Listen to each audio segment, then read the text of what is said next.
For fingerprint collection, fingerprint ল'বৰ কাৰণে, footprint ল'বৰ কাৰণে আৰু ফৰেনচিকৰ টিমো মতা হৈছিলে।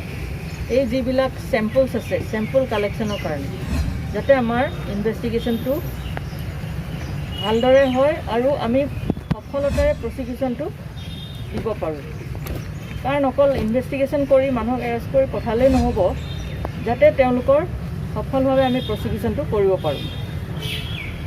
গতিকে সেইবাবে ফিংগাৰপ্ৰিণ্ট লোৱা হ'ল, ফুটপ্ৰিণ্ট লোৱা হ'ল আৰু ডগ স্কোৱাডো মতা হৈছিলে। তাৰপিছত ফৰেনচিকৰ চেম্পল কালেকশ্যন কৰা হ'ল, PM কৰা হ'ল। এই গোটেইখিনি কৰাৰ পিছত মোৰ ফালৰ পৰা আমি ছুপাৰভাইজ কৰি আছোঁ কেছটো, বাৰে বাৰে আহিছোঁ ইয়াতে। SP আৰু তেওঁৰ টীমটোৱে গোটেইখিনি ইয়াতে লাগি পৰিল।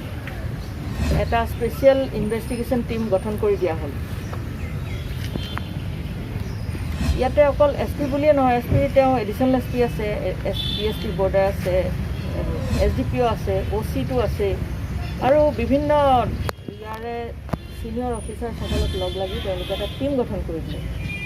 এই টীমটোৱে ঘটনাটো যিহেতু অতিকৈ নৃশংস ধৰণে এগৰাকী মহিলাক হত্যা কৰা হৈছে, এই টীমে যাতে কোনো কথাত কোনো ক্লু সাৰি যাব নোৱাৰে তেনেকৈ তেওঁলোকে ইনভেষ্টিগেশ্যনটো আৰম্ভ কৰিলে। কৰাৰ পিছতে আমি তেওঁলোকে দিনে ৰাতিয়ে লাগি চ'ৰ্চ ইনফৰমেশ্যন পালে। মই এই ঘটনাস্থলীৰ দিনাই আপোনালোকক কৈছিলোঁ, সুধিছিলে যে আমাৰ চাইণ্টিফিক এভিডেন্স আৰু হিউমেন ইণ্টেলিজেঞ্চ এই গোটেই দুইটাৰ ওপৰত ভিত্তি কৰি আমি আগবাঢ়িম। তেতিয়াই আমি কমিট কৰিছিলোঁ যে এইটো ডিটেকশ্যনটো হ'বই। সেই গতিকে সেইটো হিচাপত আমি গম পালোঁ, নানা ধৰণৰ চ'ৰ্চৰ পৰা গম পাই পেলাই আমি এতিয়ালৈকে বৰ্তমান যিখিনি এভিডেঞ্চেছ পাইছোঁ, এই এভিডেঞ্চেছৰ ওপৰত ভিত্তি কৰি আমি মহিলাগৰাকীৰ স্বামী শ্ৰী উপেন্দ্ৰ বৰুৱা, তাৰপিছত শ্ৰী হীৰকজ্যোতি বৰুৱা, তেওঁৰ মহিলাগৰাকীৰ ল'ৰা, তাৰপিছত এজন আছে শ্ৰীমতী যশোধা ৰাভা, যিগৰাকীয়ে তেওঁলোকক সহায়িকা হিচাপে, ঘৰুৱা সহায়িকা হিচাপে কাম বন কৰি দিছিলে, আৰু এজন মহম্মদ নেৱাজী হুছেইন।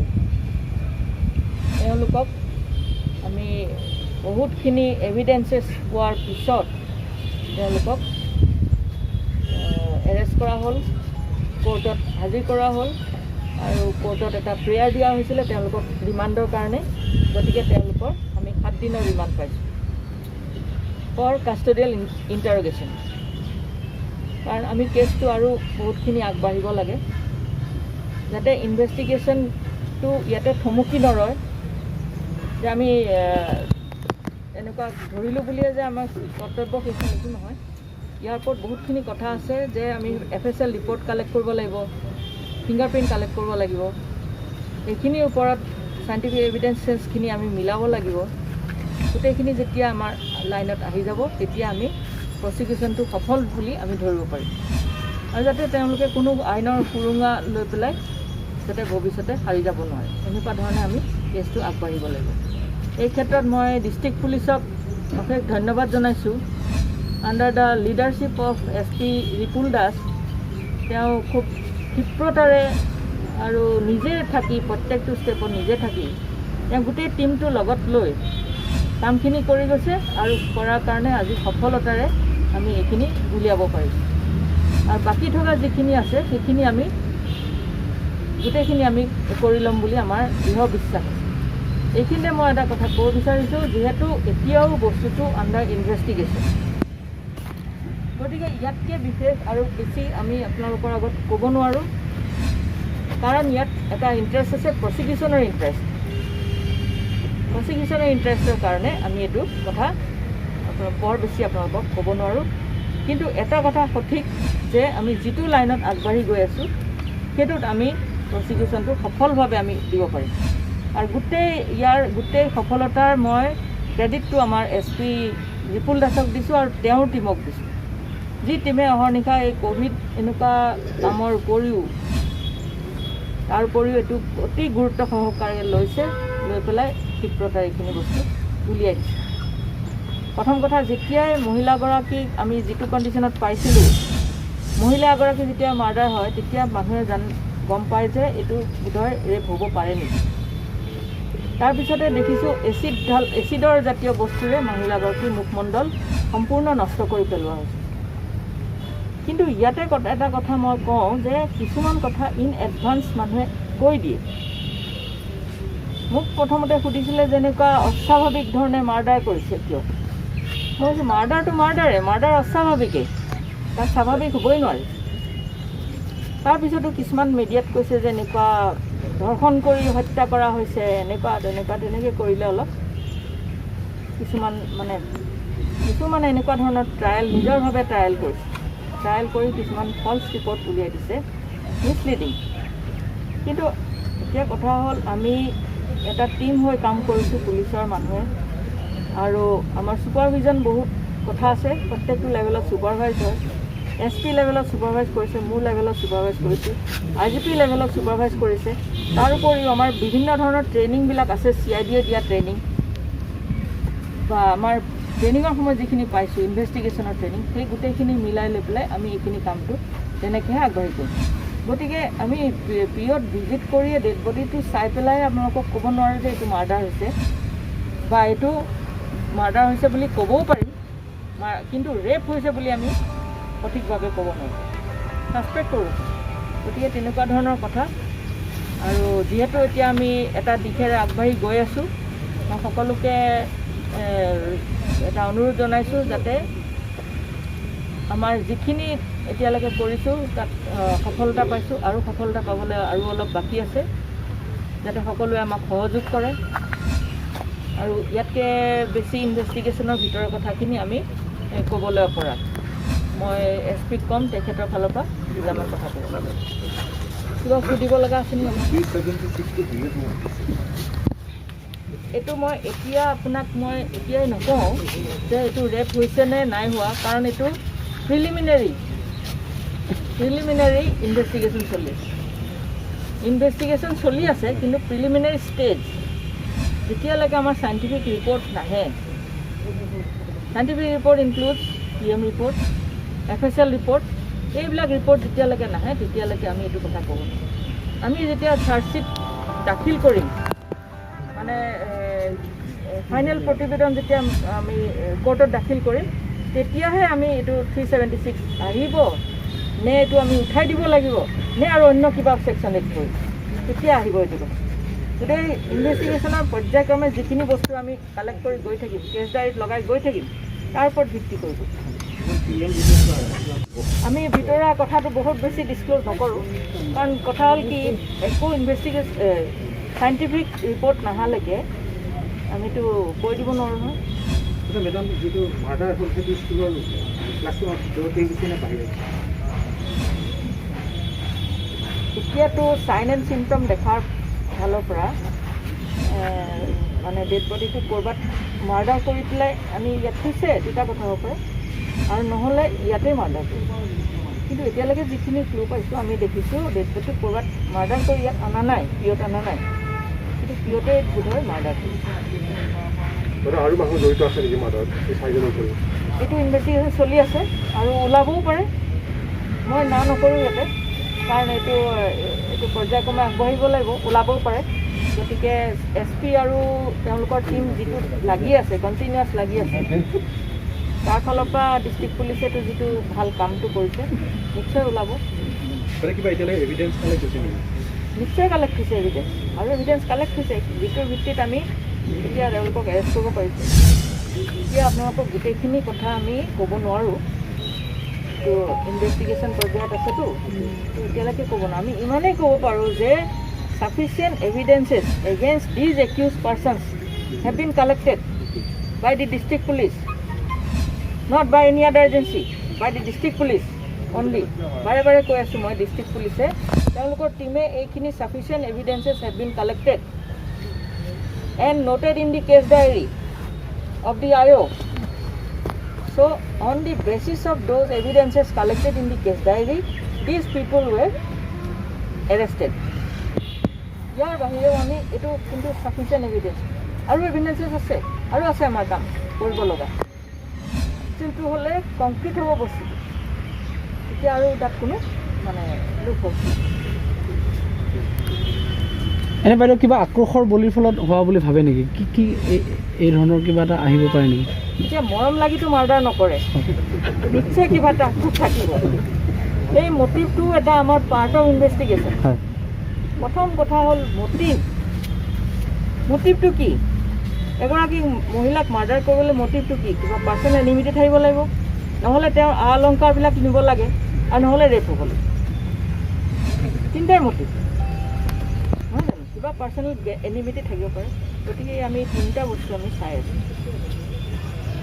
কিন্তু এই যে চাই আছোঁ যিবিলাক এভিডেঞ্চেছ এতিয়ালৈকে কালেক্ট কৰিছে SP এণ্ড হিজ টিম, তাতে তাৰ ভিত্তি কৰি এই 4জন আপোনালোকৰ যে নাম ক'লোঁ তেওঁলোকক নিশ্চয় কৰে। আৰু এই সম্পূৰ্ণ ঘটনা পোহৰলৈ আহোঁতে আৰু কিমান দিন সময় লাগিব বা এতিয়া ধৰক আপোনালোকৰ এভিডেঞ্চ আছে কাৰণে পিতা পুত্ৰ হত্যা কৰা আমিতো চেষ্টা কৰিম এজ আৰ্লি এজ পচিবল আমি চাৰ্জশ্বিটটো যাতে দিব পাৰোঁ। ইয়াতে সেই চাইণ্টিফিক এভিডেঞ্চেছ কিছুমান আছে, এনালাইচিছ কৰোঁতে অলপ টাইম লাগে, আৰু আমাৰ মোবাইল টাৱাৰ চাৱাৰ এইবিলাকৰ ৰিপৰ্ট আছে, বহুতখিনি ৰিপৰ্ট আছে, সেইখিনি এনালাইচিছ কৰিব লাগিব। সেইটো যিটো টাইম লাইন সেইখিনি টাইম আহিব, আৰু বাকীখিনি এভিডেঞ্চ গোটেইখিনি সামৰিব লাগিব, লৈ তাৰপিছত আমি দিব পাৰিম বুলি আশা কৰোঁ। আৰু সৰুকৈ এটা কথা, মানে এই বস্তুটো তাৰমানে মানুহৰ মাজত তাৰ কৌশল এটা হৈ আছে। এনে কি কাৰণত হত্যাকাণ্ডটো ধৰক বহুত ধৰণে বা ছ'চিয়েল মিডিয়াত প্ৰচাৰ হৈছে বিভিন্ন ধৰণে, গতিকে এনে কি কাৰণত ঘটনাটো সংঘটিত হ'ব পাৰে? পাৰিবাৰিক কাৰণ নে অন্য কিবা বেলেগ তেনেধৰণৰ কিবা নিৰ্দিষ্ট কাৰণ আছে নেকি বাৰু? এতিয়ালৈকে আমি ধন সম্পত্তিৰ কাৰণটো কোনো পোৱা নাই। আমি যিমানখিনি পাইছোঁ পাৰিবাৰিক অশান্তিৰ কাৰণেই হৈছে। পাৰিবাৰিক অশান্তি বহুত কাৰণ থাকিব পাৰে, ওলাব লাগিব এইখিনি। আৰু খালি বহুত ধৰণৰ বেলেগ ধৰণৰ জেগাত ট্ৰায়েল হৈ আছে, সেইখিনি ট্ৰায়েলে মিছলিড হয়। চবেই নিজৰ ধৰণে ট্ৰায়েল কৰি আছে, এইবিলাক ট্ৰায়েল অলপ মিছলিড কৰে। মেম ফ'ৰ্থ পাৰ্চনজন ক'ৰ হয়? যোনজন ফ'ৰ্থ একিউজড পাৰ্চন মেচন বুলি কৈছে, তেওঁ ক'ৰ হয়? মেচন বুলি মই কোৱা নাই, নাম লোৱা নাই, একচুৱেলি মই নামটোহে কৈছোঁ। মানে আপুনি কোৱা নাই? তেওঁ হ'ল ভিলেজ বেলতলি গেৰুৱা কলাইগাঁও। নেৱাজি হুছেইন হয়, 7 কিলোমিটাৰ আৰু 7 কিলোমিটাৰ ডিষ্টেঞ্চ হয়।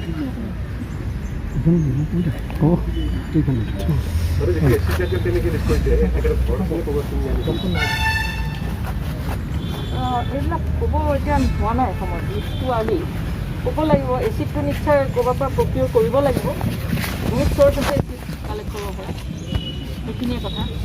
কিন্তু কথা হ'ল এগৰাকী মহিলা যেতিয়া তেওঁৰ মৃতদেহ এটা পাওঁ, যিকোনো মৃতদেহ পালে আমি তাক ডিউ ৰিগাৰ্ডছ দিব লাগে, সন্মান দিব লাগে, কাৰণ তেওঁৰ এটা পৰিয়াল আছে, তেওঁৰ ল'ৰা ছোৱালী আছে। আমি পটকৈ মহিলাগৰাকী যেনেকুৱা জঘন্য ধৰণে ধৰ্ষণ কৰা হৈছে, ধৰ্ষণ মানেই জঘন্য, তাত আৰু মৰম কৰি ধৰ্ষণ কৰা, জঘন্যভাৱে ধৰ্ষণ কৰা এনেকুৱা কথা নাই। কিন্তু এনেকুৱাবিলাক নজনাকৈ যেতিয়া আমি কথাটো কৈ দিওঁ, তেওঁৰ পিছফালে তেওঁৰ যিখিনি ৱেল উইচাৰ আছে, তেওঁৰ ৰিলেটিভছ আছে, মৰমৰ মানুহখিনি আছে, সেইখিনিয়ে মনত অলপ কষ্ট পায়। সেইটো প্ৰপাৰ ৰিগাৰ্ডছ দিয়া নহয় মহিলাগৰাকী। নজনাকৈ আমি যদি কৈ দিওঁ তেওঁ ৰেপ কৰিছে, তেতিয়া তেওঁৰ এটা সন্মান এটা লাঘৱ হয়। কিন্তু যদিহে ইনভেষ্টিগেশ্যনত গম পাওঁ যে হৈছে, তেতিয়াহ'লে হৈছে, ছাছপেক্ট কৰা হৈছে, এইটো বেলেগ কথা। কিন্তু কিছুমানে কৈ দিলে যে এনেকৈ ধৰ্ষণেই কৰি দিছে, ছ'চিয়েল মিডিয়াটো কৈ দিছে ধৰ্ষণ কৰি পেলাই, তেওঁলোকে ক'ৰ পৰা পালে গম পাইছে? কথা ক'লে অলপ সন্দেহ কৰা হৈছে বুলি ক'ব লাগে। অন্যান্য কিছুমান ঘটনাতকৈ এই যিটো হত্যাকাণ্ড হ'ল, এই হত্যাকাণ্ডটো মানে বহুত ধৰণে মানে বহুত ক্ৰিটিকেল বা সেইলৈ চাই মানে হয়, আপুনি মানে 100% কাৰেক্ট কথা কৈছে। বহুত ক্ৰিটিকেল ধৰণে মানে এইটো বস্তুটো আমি যেতিয়া চিনক কাপোৰখিনি বেছি কথা, আৰু এনেকুৱা ঘৰ এটাত থোৱা হৈছে, ওচৰততো আৰ্মি কেম্পো আছে, তাততো ইমান কোনেও সাহস নকৰিব এনেকুৱা কৰিবলৈ।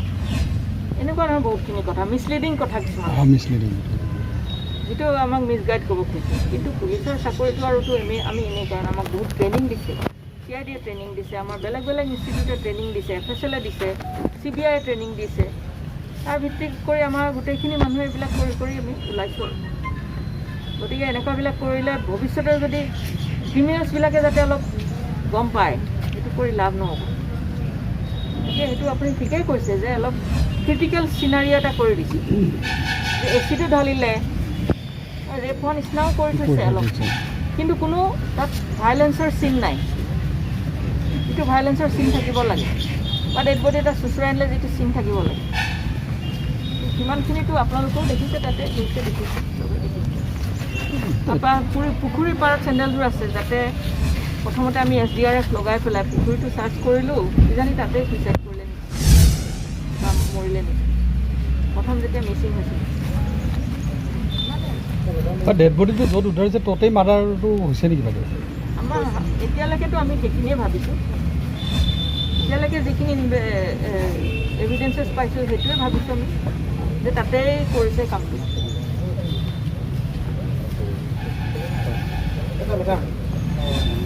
মানুহগৰাকী এটা সুস্থ মানুহগৰাকী মানুহগৰাকী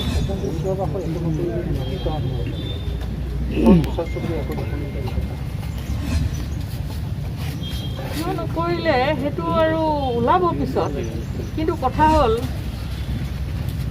যদি আপোন মানুহজনে যদি লৈ আহে, আপোন মানুহজনক মই ডাউট কৰিম নেকি? আপুনিয়ে যদি আপোনাৰ কোনোবা আপোন মানুহ এগৰাকীক লৈ আহে, তেওঁ চিঞৰিব নেকি মোক লৈ আহিছে বস্তু কৰিব? নকৰিব। এইজনটো হাজবেণ্ড, আমি যাক এৰেষ্ট কৰিছোঁ তেওঁ হ'ল হাজবেণ্ড, তেওঁ হ'ল ল'ৰা, গতিকে তেওঁ কিহৰ কাৰণে চিঞৰ বাখৰ কৰিব? মোক হাজবেণ্ডে লৈ আহিছে, মোক ল'ৰাই লৈ আহিছে, এনেকৈ চিঞৰিব নেকি?